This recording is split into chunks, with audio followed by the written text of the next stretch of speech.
Okay, we are back with reading number 8. Okay, so I've already done my homework ahead of time in order to skip the awkward pauses at the beginning. So I'm just going to go through, I'm going to show you the cards, and I'm going to jump right in. Okay, guys? So again, this is reading number 8. So at the bottom, we have the Five of Wands, a fantastic little fight. We have the Emperor, Major Arcana. Above, we got a cup. Behind, we got a pentacle. Below, we have a cup. In front, we have more cups. Beautiful cups. Lots of cups. Got a King of Swords. We have Death. We have a crap ton of Wands. And in the end, we have a Happy card with lots of Pentacles. All right.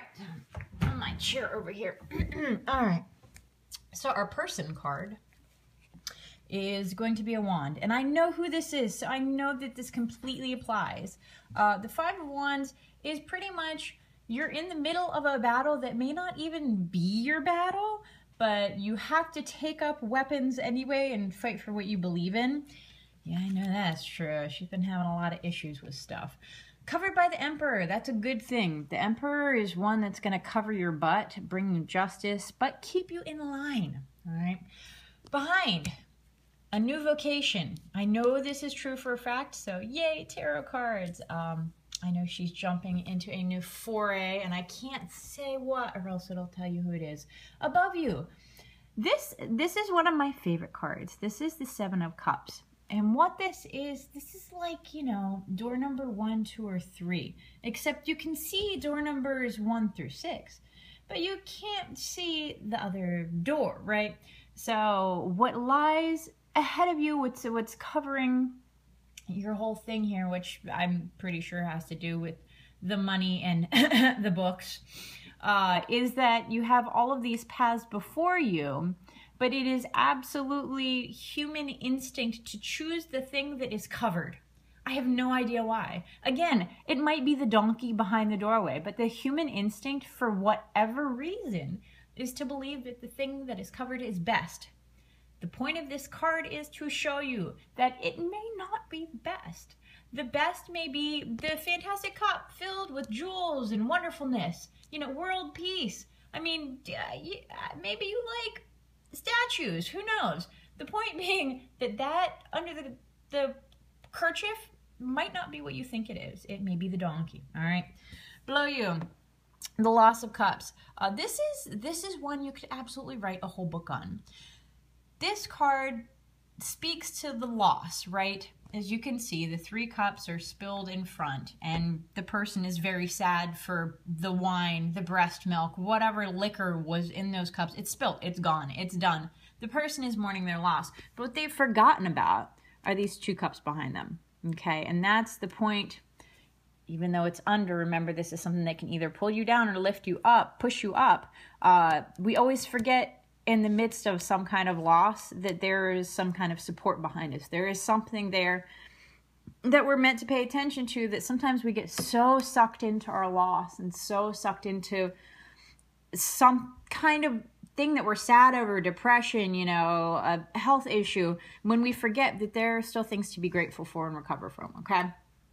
I love this one. This is always good news. This is the 9 of Cups. The fantastic merchant is sitting in front of his wares, and he is happy and he is proud because look at his beautiful cups. And his hat. I mean, you know, the hat. Who wouldn't love the hat? But the beautiful cups, more importantly. This is great because it shows a sort of mastery, growing mastery that you're moving towards through, you know, this part of reading. The growing mastery of, you know, feelings, emotions. It does speak to a vocation because of the card that it is.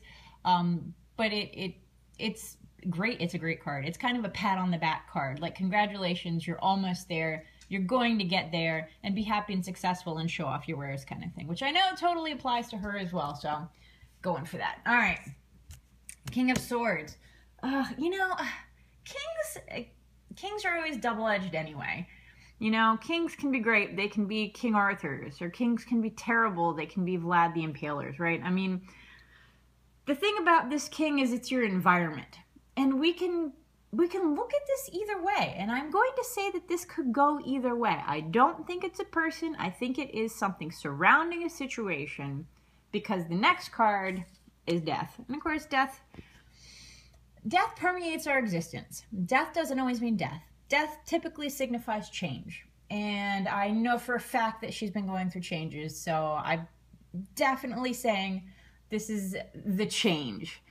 You know, death is one of those things that leaves us kicking and screaming when we're the ones left behind. The people that die, they don't care, right? It's us when we're feeling their loss, when we want to tell them things, when we want to ask them questions. That's our pity party in missing them. Them, they're fine.